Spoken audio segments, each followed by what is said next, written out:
Fala, nação atleticana, tudo bem com vocês? O meu nome é Luiz, sejam bem-vindos ao canal Palavra do Atleticano. E no vídeo dessa terça-feira a gente vai falar sobre a saída de bola do Atlético Paranaense, por que ela funcionou no primeiro tempo contra o Vasco da Gama e por que deixou de funcionar no segundo. Então fiquem comigo que logo depois da vinheta a gente volta para falar tudo sobre esse assunto.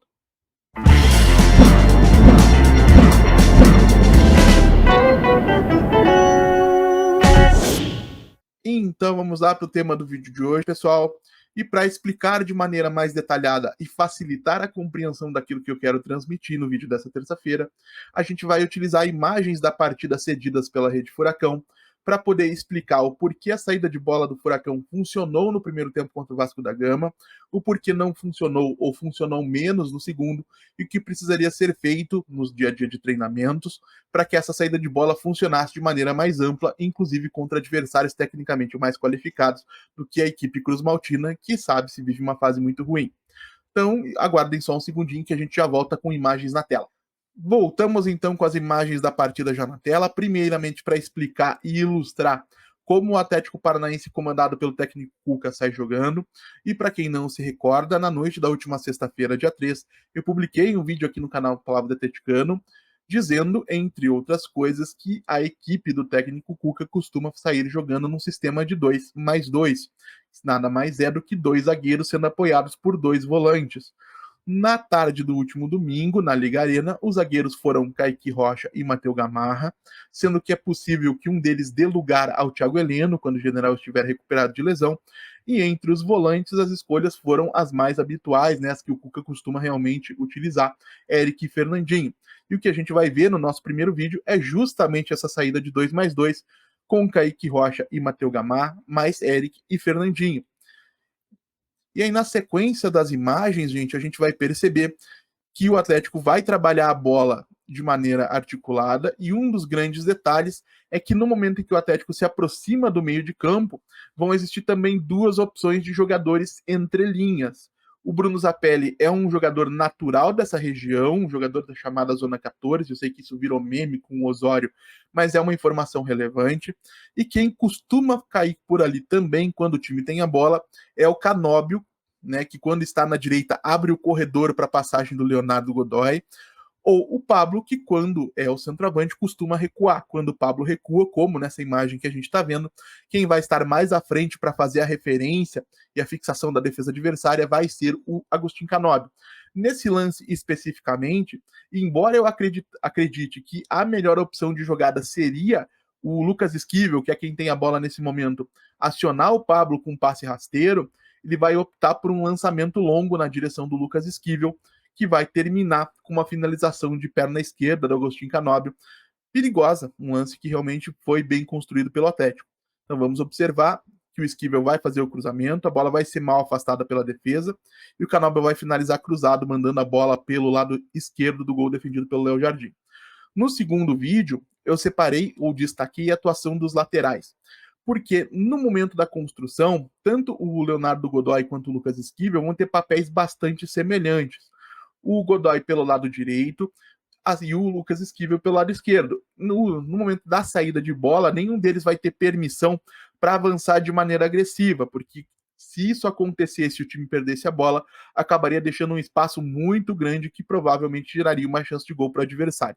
Então, quando o time começa a construir nessa fase inicial, o Godoy e o Esquivel vão se posicionar entre a linha, entre as alturas, né, da linha de zagueiros e da linha de volantes, para poder participar da construção das jogadas, né? E aí, conforme o Atlético for avançando no campo, e a gente vai perceber que o Godoy vai acionar o Eric nesse momento e vai se formar, ou se formaria mais uma vez a saída de 2+2, porque o Kaique se encontra ao lado do Gamarra, o Eric se encontra à frente deles, e na sequência do lance, o Fernandinho, que estava em outra região do campo, vai procurar se posicionar naquela que seria o seu local ideal nessa saída, ao lado do Eric, pouco à frente aí do Kaique Rocha.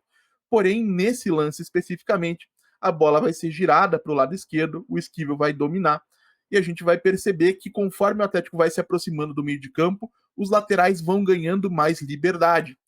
E Esquivel e Leonardo Godoy têm dois papéis muito diferentes no time do Atlético. Depois que eles cumprem esse seu papel na saída de bola, de apoiar zagueiros e volantes, os dois participam de uma forma muito distinta, porque no ataque, na fase final de construção da jogada, o Leonardo Godoy vai ser o homem de amplitude pelo lado direito, então ele vai estar sempre muito aberto e vai ser ele o responsável por alargar a defesa e procurar gerar espaços para ele mesmo, chegar à linha de fundo, fazer cruzamentos, eventualmente invadir a área adversária para finalizar, e também que podem ser utilizados aí por jogadores do campo de ataque, um meio atacante, um atacante, podem se aproveitar de espaços gerados pelo lado do Leonardo Godoy. No lado esquerdo, o papel do Esquivel é um pouco diferente, porque quem gera amplitude pelo lado esquerdo não é o lateral, é um ponta que nesse momento do jogo ainda era o Tomás Coelho. Então, como o Coelho é o jogador do lado esquerdo, o Esquivel vai participar mais da construção das jogadas, o que não significa que em alguns momentos, como na primeira jogada que nós vimos, como na jogada do gol, depois do passe do Matheus Gamarra, o Esquivel, percebendo um espaço criado pela movimentação do Coelho, não possa avançar e buscar uma participação ofensiva mais efetiva. Então, nesse momento, a gente vai perceber que o Esquivel vai continuar circulando a bola, né? Ele vai procurar o Eric, que vai acionar o Bruno Zapelli, e a jogada vai seguir com o Atlético trabalhando a bola. E um detalhe que eu gostaria de chamar a atenção de vocês é o seguinte: percebam que no momento em que o Atlético recua essa bola, quem vai receber lá do lado, que vai se posicionando lá do lado direito, não é mais o Leonardo Godoy, é o Fernandinho que vai se posicionar lá pela direita, porque como o Atlético avançou no campo a ponto de chegar no campo de ataque, o Godoy nesse momento já não é mais o lateral. Ele já começou a se comportar como jogador de amplitude, então ele vai estar mais avançado no campo, bem colado na linha lateral, como a gente vai perceber um pouquinho mais à frente. Essa jogada vai seguir com o Atlético acionando o homem entre as linhas. Eu confesso que não reconheço quem é, acho que é o Bruno Zapelli. E a jogada vai seguir com o Coelho tentando uma jogada individual que poderia ter sido boa, mas termina com a bola saindo pela linha lateral. Um detalhe importante todos esses primeiros vídeos, gente, é que a gente vai percebeu que o Vasco da Gama, no primeiro tempo, fez uma marcação em bloco médio, baixo ou até baixo, principalmente depois da expulsão do Hugo Moura, logo no começo da partida, uma expulsão infantil, inclusive. No segundo tempo, o Vasco, que na primeira etapa tinha como grande missão chegar ao intervalo vivo para poder se reorganizar e aí sim tentar, quem sabe, reverter a vantagem que o Atlético construiu com o gol marcado pelo Eric, vai passar a incomodar mais a saída de bola do Atlético. Isso significa que o Atlético, que vinha saindo muito tranquilamente do campo de defesa, vai começar a precisar encontrar soluções. E foi isso que não aconteceu em alguns momentos, conforme a gente vai ver aqui agora. Então, o Bento vai sair com o Kaique, que vai acionar o Fernandinho. O Fernandinho vai soltar essa bola no Matheus Gamarra, aliás, no Bento primeiro. O Bento vai soltar essa bola no Matheus, e ele vai aproveitar a presença do Eric para fazer o apoio, porque percebam, todos os jogadores da saída do Atlético, com exceção do Esquivel bem aberto, tem um encaixe de marcação do Vasco. Então, o Fernandinho e o Eric estão marcados, assim como o próprio Matheus Gamarra, e existe um jogador do Vasco da Gama colocando em situação de pressão tanto um passe para o goleiro quanto um passe para o Kaique Rocha. Então, qual que é a solução natural para esse lance? É o zagueiro procurar o apoio do volante, que é o que o Matheus Gamarra vai fazer, no caso com o Eric, que vai fazer o toque de primeira para o lado esquerdo. E aí, qual que é o problema? Por que o Atlético não conseguiu sair jogando nesse momento? Porque o espaço que surgiu nessa região da intermediária poderia e deveria ter sido ocupado por alguém. Vocês vão perceber que o Bruno Zapelli está um pouco mais à frente nessa região e poderia ter baixado no campo para gerar uma linha de passe que permitisse o Atlético sair do campo de defesa sem precisar se valer de um lançamento longo. E isso, gente, não é uma questão de preguiça do Bruno Zapelli, que é uma acusação que ele recebe muito frequentemente. É uma questão de ensaio, de treinamento, de repetição, para que cada jogador possa entender onde e quando deve estar em cada local no campo, para que o Atlético possa sair com a bola. Então eu vou até permitir que o lance continue, e vocês vão perceber a presença do Zapelli, porém, nesse momento, o Atlético acaba forçando um passe longo, que termina numa bola disputada, né? E, inclusive, acaba gerando uma chance de gol do Vasco da Gama, bem impedida pelo Bento. Então, gente, o que eu quero demonstrar com esses lances, e eu até poderia trazer mais, porque a grande maioria dessas situações realmente se repetiu ao longo da partida, é o seguinte: o Atlético não sai jogando melhor, ou não saiu jogando melhor no segundo tempo, porque no segundo tempo o Vasco opôs uma resistência que no primeiro tempo até pela expulsão do Hugo Moura, não conseguia opor. E isso aconteceu porque o Atlético ainda precisa participar ou precisa interiorizar melhor as ideias da comissão técnica para poder sair trabalhando a bola no campo de defesa. E isso não vai acontecer do dia para a noite. Isso vai ser feito com tempo nos treinamentos e é importante que seja assim para que o Atlético possa, não agora em maio ou em junho, porque o Cuca recém completou 2 meses de trabalho, mas principalmente lá em outubro, novembro, quando o Cuca tiver o seu trabalho mais frutificado, florescendo e mostrando resultados dentro de campo, o Atlético possa ser a equipe mais competitiva possível, com ferramentas para superar a pressão feita pelo adversário, porque quando for assim, a qualidade técnica dos jogadores que o Atlético tem no meio de campo, e aí a gente está falando, lógico, principalmente de Fernandinho e de Bruno Zapelli, mas também, por exemplo, de um Christian que pode acrescentar muito nesse setor, de um Canóbio que não tem o brilhantismo técnico dos outros, mas que tem muita intensidade, participa de maneira muito ativa do jogo, incomoda demais a defesa adversária,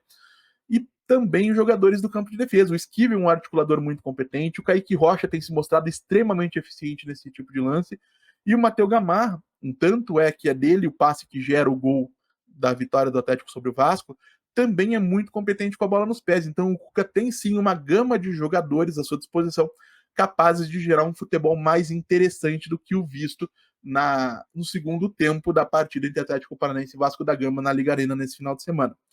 Então, gente, eu vou encerrar, ou vou fechar a apresentação da imagem e já volto para arrematar o vídeo com vocês. Voltamos então para a tela cheia, pessoal, para voltar a bater na mesma tecla de sempre. Eu disse aqui isso aqui em relação ao Osório, volto a dizer em relação ao Cuca. Nenhum trabalho de treinador se desenvolve, se consolida e dá frutos em 2 meses de trabalho. O Osório poderia ter criado uma equipe melhor do que a que ele criou, embora eu entenda que a demissão dele não tenha sido injusta por algumas condutas que ele teve ao longo do caminho. E o Cuca, por mais que esteja alcançando resultados importantíssimos e principalmente colocando o Atlético em condição de disputar títulos, o desempenho não está acompanhando e é natural que seja assim, porque o trabalho precisa de tempo. E isso se revela em muitos aspectos do jogo. Um deles é justamente essa questão da saída de bola, que embora tenha sido melhor no primeiro tempo contra o Vasco, a gente mostrou que ainda tem um caminho longo a trilhar durante o segundo. E eu espero, de novo, que daqui 1 mês, daqui 2 meses, daqui 3 meses, o Cuca consiga implementar todas as suas ideias e transformar esse time do Atlético em um time mais versátil para trabalhar tanto com bolas curtas, né, construindo de maneira organizada desde o campo de defesa, quanto em transição, como é a preferência do treinador. E quero saber também, claro, a opinião de vocês. Vocês gostaram desse tipo de conteúdo? Querem alguma coisa diferente? Querem conhecer algum outro detalhe da forma como o Atlético joga, com a bola, sem a bola, com as bolas paradas? Deixem aí nos comentários que a gente vai, sempre que o Atlético tiver jogando dentro da Liga Arena com transmissão da Rede Furacão, a gente vai ter acesso às imagens para poder trazer uma análise ilustrada aqui para vocês. Eu sei que o Igor me pediu um vídeo sobre jogo posicional e jogo funcional. Tá anotado aqui, só que eu preciso aguardar um gancho que envolva o Atlético para poder atender de maneira plena o público aqui do canal, que é, como deveria ser efetivamente, atleticano, né? Então, vai ter esse conteúdo sim. Se você tiver interesse em alguma outra coisa, deixa aí nos comentários. Como eu sempre digo aqui, eu leio todos e respondo todos. E se você está chegando agora, vou pedir que você deixe o seu like, se inscreva no canal, compartilhe conteúdo em redes sociais. A gente volta a falar do Atlético Paranaense amanhã aqui no canal Palavra do Atleticano. Muito obrigado mais uma vez pela atenção de todos e até a próxima.